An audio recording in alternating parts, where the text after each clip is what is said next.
and welcome to a new episode of Digital Coffee Gaming Brew, and I'm your host, Brett Deister. And this week we're going to be talking about Dying Light the Beast came out. I'm currently downloading it right now, but I'll eventually be playing it. I'll be talking about Borderlands 4 because apparently CEO of Gearbox cannot stop talking and making a fool out of himself. I'll also be talking about the support being gone from Steam with Windows 10 32-bit. We also going to be talking about Microsoft and the AI creep into gaming with Copilot. And going to talk about No Man's Sky's new patch for painting, which is kind of a game changer on that one. Corsair's new mouse that they just released this week. And I'm going to be talking about the basically Congress wanting to call in the CEO of Steam, the CEO of Discord, the CEO of Reddit, and the CEO of Twitch. And more of an uplifting one than yesterday, how we should talk to each other face to face, not on the internet, but face to face, and why it's actually healthy for us to actually understand each other and not just rage and pour on the salt as we do as gamers. But let's get on with the show.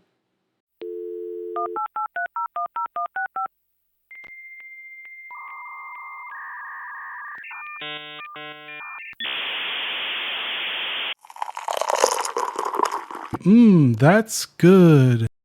All right, I hope you guys are having a fantastic Friday. But first off is Valve has announced that Steam will end support for systems running Windows 10 32-bit starting January 1st, 2026. Users are encouraged to upgrade to the 64-bit version of Windows 10. 32-bit games will continue to function, and currently installed Steam clients will still operate for a limited time, but will not receive updates after the support cutoff. The lack of updates includes security updates, technical support for older operating systems. According to Valve, Windows 10 32-bit is currently in use only on 0.01% of systems reported through the Steam hardware survey. Further versions of Steam will only run on 64-bit versions of Windows. So those that have still not actually upgraded to 64-bit version of Windows, I don't know what you're really waiting for. You should have done it a little while ago, but hey, maybe you're running a really old system and you're just playing the old school games. Just upgrade your RAM and making sure you have enough RAM to run the 64-bit version. But for most of us, yeah, we're running the 64-bit version of it, so it shouldn't be a big deal. But for those, unfortunately, you're going to have to find a Windows 10 version that is 64-bit, or upgrade to Windows 11 if you really want to, or wait for the new version of Windows. Hopefully that will be better than what this Windows is. Yes, it has gotten better, but I've had to use Starduck products just to make it better because it's not that good, to be honest with you. I'm not really that impressed with Windows 11. Even when it launched, it wasn't great, but if you can find a Windows 10 64-bit version, by all means, find one so you can still get continued support. We'll see how long that one lasts, but yeah, 32-bit is going the way of the dodo, as it should, because it hasn't really been a big thing in a very long time. All right, so Microsoft is rolling out Gaming Copilot features to all Windows 11 users as of September 18th, 2025. The initial testing of Gaming Copilot began a month prior and was limited to certain markets. The release of Gaming Copilot has regional support everywhere except mainland China. The Gaming Copilot will be available in the Xbox mobile app next month for both Apple and Android devices. The feature will be integrated as a widget inside of the game bar on Windows 11. Gaming Copilot includes a voice mode for interaction without needing to exit a game. It can utilize game screenshot to answer questions and provide game recommendations, as well as show recent Xbox achievements. Microsoft plans to optimize Gaming Copilot for its upcoming Xbox Ally handheld devices and aims to bring it to Xbox console in the near future. The long-term goal for Gaming Copilot is to evolve into an AI gaming coach, which we don't need, which it always comes up with the the AI creep or the AI slop. Some of it could be useful. Telling it to make screenshots, telling it to record, maybe even asking it for recommendations for helping get better performances are things that we actually could need. The rest of it, not so much. I don't really need an AI gaming coach. Don't really need any of that other stuff. So if you are running Windows 11, you could actually use it. And I do think some of the features are useful. Not every one of those features, but it's Microsoft, and let's throw in everything as AI everywhere and see where it lands. Of course, we all know that the catastrophe that was Cortana, that actually never really took off. Let's see. I hope that this is actually a better implementation than Cortana was, because that did not do very well. That was basically thrown out after several months of being dead last in the AI voice, not even AI voice, just the machine learning voice assistants, because it was a very rudimentary AI system called machine learning. But like I said, some of it sounds useful. The rest of it does not sound that useful. Now, if you want questions for anything, or if you're stuck on something, that could actually be useful as well. But like I said, very specific tasks that make it a tool to help you is good.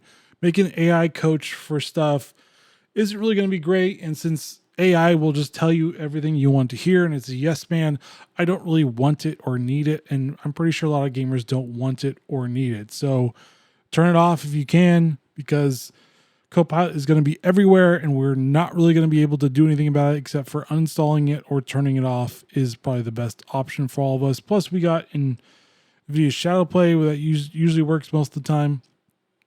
We have Elgato Stream Deck, which we can actually use it for one-click push of a button, so I don't have to worry about any of that stuff. We have options for this. This is not one of those options that is really helpful for the most part, but we will see how well it's implemented. I won't be downloading on any of my mobile devices, so have at it if you really care about it. All right, moving on to No Man's Sky has released a new patch that improves ship customization, allowing players to apply color and material changes to all parts of a Corvette simultaneously. The patch includes fixes for issues related to the Corvette's ship class, such as ensuring they spawn correctly in players' bases after teleporting, and fixing visibility bugs for players within hidden Corvettes. The recent Voyager update has been described by developers as significant enough to require reworking of the game. The game has recently experienced its best performance since launch, attributed to the updates. Players have expressed excitement about the new customization options and overall improvements. So what this basically is more of a template for like the actual painting on the ship, because prior to that you had to go like one by one, which is very tedious to do this.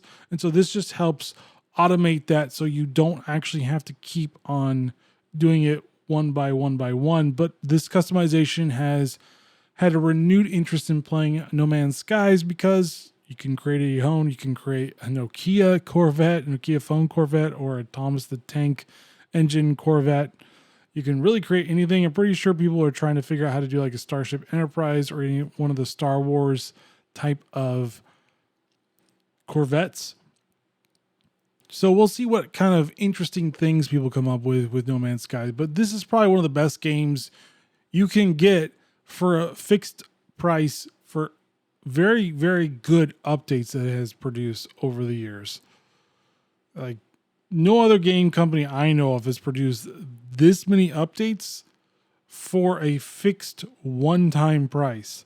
Usually it is a DLC and you have to keep on upgrading the DLC to get what you need. But this time, you really don't need it. Just one price and you get all these upgrades, which is fantastic, which helps with the price of getting other games. And it's just one of those games you can play almost indefinitely from the updates that I have done. It's quite impressive what they've done with the game that everybody hated in the beginning. And now most people actually love this game, or majority of people actually love this game. It's quite interesting to see what they're going to do next and where they're going to move forward to next while they make their new game as well, which will be interesting to see how they make their new game and what the new game will also offer gamers. All right, so Corsair has just announced a new mouse called the Saber V2 Pro ultralight wireless gaming mouse. The mouse weighs 36 grams, which is not very much, and making it the lightest mouse produced by Corsair. It features 8,000 hertz polling rate in both wired and wireless modes. The mouse is equipped with Corsair Marksman S sensor, which offers 33,000 DPI and high resolution accuracy. The product is targeted towards professional esports athletes and competitive FPS gamers. So if you're looking for a mouse that's basically $100 for the wireless version, no lights, which is great, and 70 hours of battery life, this probably is something good for you. There's also some streamers that will give you a minor discount that makes it basically under $100 for the wireless version, which is really good. So this is pretty good. They also have this mouse, you don't actually need iClue to actually run it. You can run it through their web portal, and you can also do the settings through there. So that's actually a nice touch that you don't actually have to use iClue for this. Now, I'm apolitical about which one you use. If you love Razer, go with that. Bloody, Corsair, all the other plethoras that I can't, Logitech, all the other ones I can't think of, but there's a plethora of them as well. Then go after that. But this is not a bad idea for it. And it has no lights, which makes the battery life last way longer than the ones with lights. Because the one with lights, it always cuts it in half because you're lighting it and you're also using it. So this just helps with keeping it longer. And I just checked for the M75 wireless one, it actually lasts longer battery life too. That one lasts about, and that's the Air, the one without the lights, about 30 hours, 35 hours. So you get quite a significant boost in how long you can use it. So maybe you're looking in the market for a new mouse and you really like FPS games, this might be the actual one for you. Or you wait for the Logitech one that they're apparently releasing as well, and you check out which one's the best for you. I mean, mice are very subjective on which one's the quote-unquote best, but a lot of times the company that you like and you stick with is probably the best one.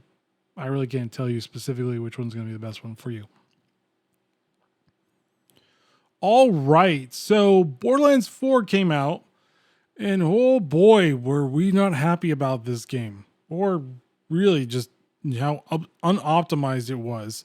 And the funny part is, a couple episodes ago, I said that developers need to actually focus on optimization and not just, hey, we have DLSS, we have FSR, we have XESS. That doesn't really help us, because a lot of times that really isn't optimizing. That's taking a shortcut to optimization, and it usually doesn't work out very well. You optimize first, and then you utilize those technologies to optimize further, but it's not a stopgap. And so it has unfortunately not been very good for Gearbox or 2K on that front, because a lot of gamers are not happy with Borderlands 4 and how unoptimized and just terrible it actually is. So it's funny because you might as well just stick with Borderlands 3, because at least that's optimized. You can actually run it well, and you can actually play it without modern GPUs. And even modern GPUs, a lot of gamers are experiencing issues with it.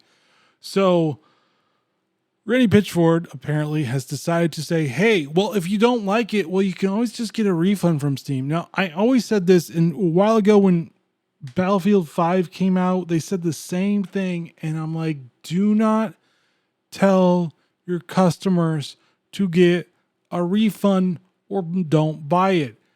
They will do that. And it doesn't help your sales. Like, stop telling people to do something that will negatively impact your business. Say, we're on it. We are sorry. We should have done better. Put it on you. Do not put it on the gamer or the customer, because guess what's going to happen? They're going to blame it on you, and then they will get the refund, and then they will never come back. It's a lot harder to gain customers than it is to keep the ones you already have. So please stop. Randy, just stop tweeting for a while. You don't help the situation. You are not helping the situation. You continue to not help the situation. And people facepalm every time you tweet because you keep on saying how optimized your game is when people are like, it's not optimized. Battlefield 6 is optimized. I'm quite surprised on how optimized Battlefield 6 is. Yours is not. It looks like almost towards the end, you guys started to optimize it instead of going through each development cycle and optimizing it that way. That's what you should have done. What you did instead is that towards the end, you're like, oh, we got to optimize this. And like, we got DLSS, we got FSR, we got XESS. That will help us. And it doesn't. It didn't work. Gamers are not happy with you right now. And instead, you keep on tweeting, blaming the gamers, saying how it's a modern marvel that a game actually like this actually works. What are you talking about? It's a game. It's not something revolutionary at all. So please, for the love of God, stop tweeting. Stop it. Stop. It's not working. It's not helping. Don't tell your customers. If you don't like it, get a refund. Just like DICE should never told their customers when Battlefield 5 was new, if you don't like it, don't buy it. Because guess what they're going to do? Get a refund and not buy it. It's as simple as that. I do not understand why they keep on doing this. Because people are having issues with this. They don't like it that it's unoptimized. And you keep on making weird analogies like compare the game optimization to not expecting a Ferrari engine to perform well in a monster truck. I don't really understand what that means. You're using the Unreal Engine. It's not really a Ferrari engine, really. It's kind of like getting a Honda, really. I don't understand these weird analogies, and you seriously need to stop because people are having issues. They don't like the performance, and it seems like the longer you play the game, the worse the performance gets, which is never a good sign either.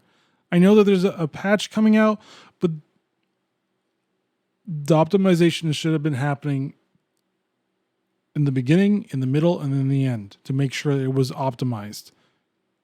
Because that's how you're going to get the game to work well. And that's how you're not going to piss gamers off. Because you already pissed gamers off.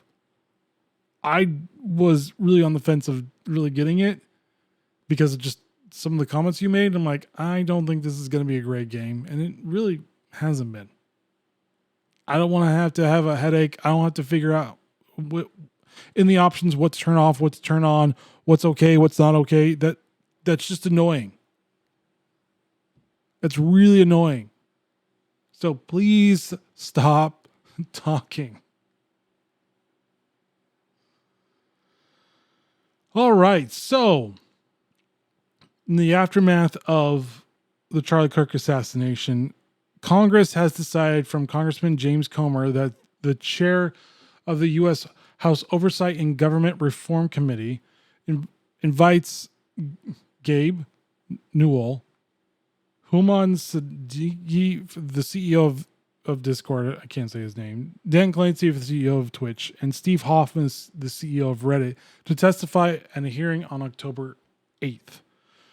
The hearing will focus on radicalization of online forums users and politically motivated attacks on violence. The invitation is connected to the assassination of Charlie Kirk, a conservative activist. The reporter said far right. He wasn't far right. He was actually very middle of the road, which occurred on September 10th. A Discord spokesman stated that Tyler Robinson, charged with Kirk's murder, took responsibility for the shooting in a Discord server shortly after it happened.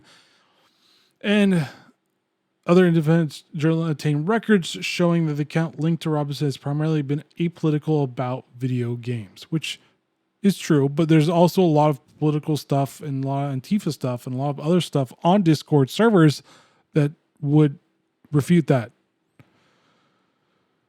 They say there's no evidence to suggest that Robinson was radicalized by online platforms. Yeah, there's a lot of it. Just go on Reddit.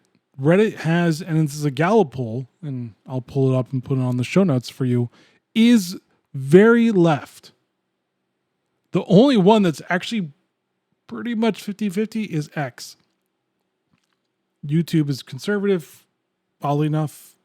Facebook is a little bit more conservative, oddly enough. But Reddit is very left. This is the part with these journalists. You cannot tell me that there was no radicalization on any of these platforms whatsoever. You haven't been to all the Discord servers. You haven't seen all the Steam groups and forums. You cannot tell me that there is nothing out there, because I know you didn't do your research, because I could probably find it pretty easily in about 5 minutes on Reddit. It's not hard. There was an Orange County one, and people were talking about there's a vigil for Charlie Kirk, and they called it far right white supremacist. And I wasn't even looking. It just popped up on my feed. Do not tell me, journalists, that there is no connection. There are connections. It's not hard to find them.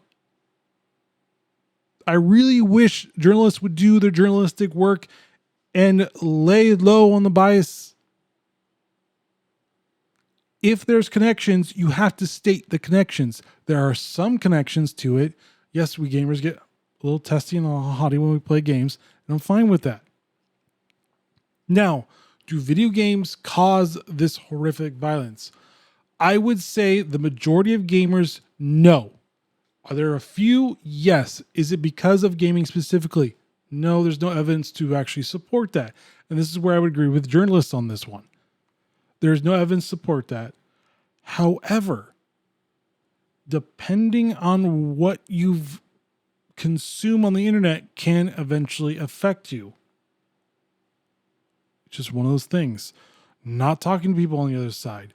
Not understanding what the other side arguments are. Not understanding that we need to separate ideas from people and understand that people are people and lives do matter. Annihilating people because you disagree with them is never the case. It's never the course. Which then leads me into my main thing, that we really need to start talking to each other. We really need to start getting out of the bubbles of the internet and seeing each other face to face and discussing issues in respect to each other. We can disagree, fine. We can be highly debatable. We can have a highly tested argument, but in the end, we need to understand that each other is a human on the other side, is a father, is a son, etc., a brother, sister, uncle, aunt, etc., etc.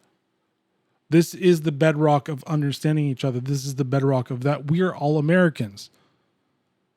If you live in America, legally, we are all Americans.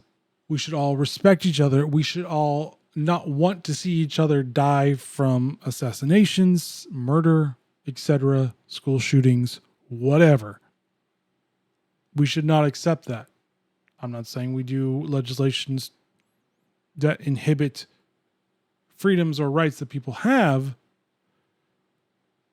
but it's still a tragedy. A tragedy is a tragedy is a tragedy. Just like the tragedies that we've seen go around in the past few months, they're all tragedies. It's all abhorrent. But we really need to start talking to each other face to face. Not online, face to face. Touch the grass, talk to somebody. This is the only way forward, because we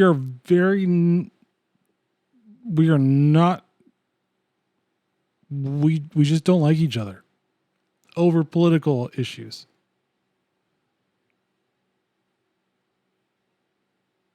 And it's sad, because we should be respectful of each other. But the problem is that the more we're online, the more we don't see each other's humanity, the more we dehumanize each other, the more we don't care about each other, and the worse this gets.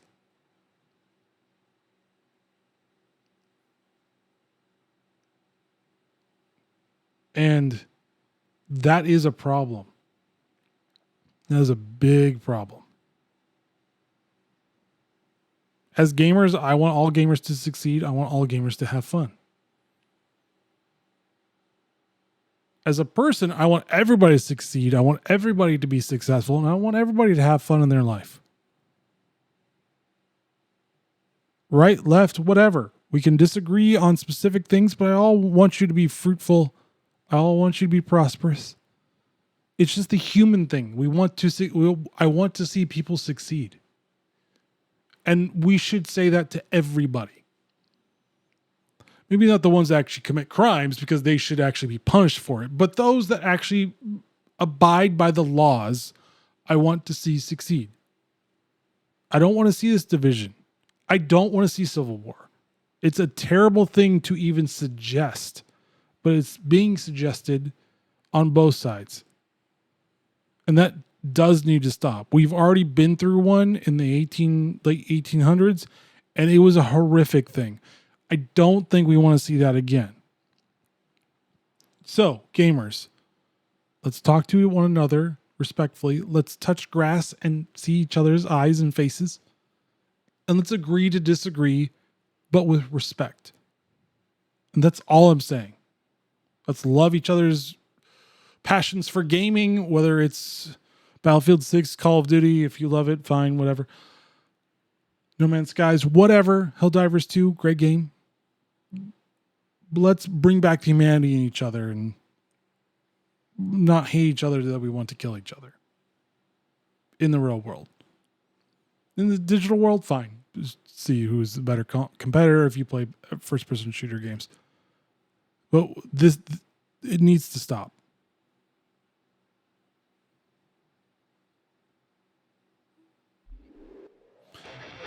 Anyways, that is the show for this week. I do appreciate you listening in. As always, please subscribe to this podcast and all your favorite podcasting apps. Leave a 5-star review. It will just help with the rankings and let me know how I am doing. And join me next week to talk about what's going on in the gaming industry. All right, guys, stay safe. Get to talking to somebody else that you disagree with and being respectful. Play the games that you want to play and try to be as much respectful as you can be. I know it can be frustrating when you lose. See you next week. Later.